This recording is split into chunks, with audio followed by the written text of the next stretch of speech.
ഇപ്പോൾ യു കെയിൽ കുറച്ച് job tier 2 job with sponsorship എങ്ങനെയാണ് അപ്ലൈ ചെയ്യുന്നതെന്നാണ് കാണിക്കാൻ പോകുന്നത്. അപ്പം കുറച്ചൊക്കെ പാടാണ്, ബുദ്ധിമുട്ടാണ് ഇവിടെ ജോലി കിട്ടാൻ. നിങ്ങൾക്ക് എല്ലാവർക്കും അറിയാവുന്ന കാര്യമാണ് ഇവിടുത്തെ സിറ്റുവേഷൻ, ഇവിടുത്തെ പ്രശ്നങ്ങളും എല്ലാവർക്കും അറിയാവുന്ന കാര്യമാണ്. പക്ഷേ ഞാനിപ്പോൾ ഒരു സൈറ്റിൽ കണ്ടു ഇങ്ങനെ കുറച്ച് job vacancies with sponsorship, job and recruitment എന്നാണ് ആ ഒരു സൈറ്റിൻ്റെ പേര്.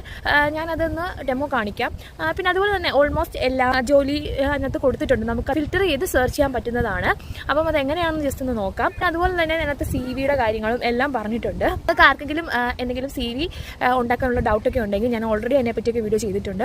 അതിനൊക്കെ ജസ്റ്റ് ഒന്ന് കയറി നോക്കിക്കഴിഞ്ഞാൽ ഒരു UK ഫോർമാറ്റ് CV കിട്ടും. അതല്ല നിങ്ങൾ ഗൂഗിളിൽ പോയി എങ്കിലും നിങ്ങളുടെ ജോബ് ഏതാണോ അതിൻ്റെ CV UK ഫോർമാറ്റ് CV എന്ന് അടിച്ചു കൊടുത്തു കഴിഞ്ഞാൽ തന്നെ ഇഷ്ടം പോലെ വരും. അതിൽ തന്നെ ഫ്രീ ആയിട്ട് നമുക്ക് സൈറ്റുകളും ഉണ്ട്. അപ്പോൾ ജസ്റ്റ് അതൊക്കെ ഒന്ന് കയറി നോക്കിയിട്ട് UK ഫോർമാറ്റ് CV, പിന്നെ എക്സ്പീരിയൻസ് ഉണ്ടെങ്കിൽ കുറച്ചും കൂടെ ഇവിടെ വിസ സ്പോൺസർഷിപ്പിൽ കയറി വരാൻ പറ്റും. അത് നിങ്ങൾ മനസ്സിലാക്കേണ്ട ഒരു കാര്യമാണ്. പിന്നെ വെബ് ഡെവലപ്പർ, ഗ്രാഫിക് ഡിസൈനർ, അങ്ങനെ കുറേ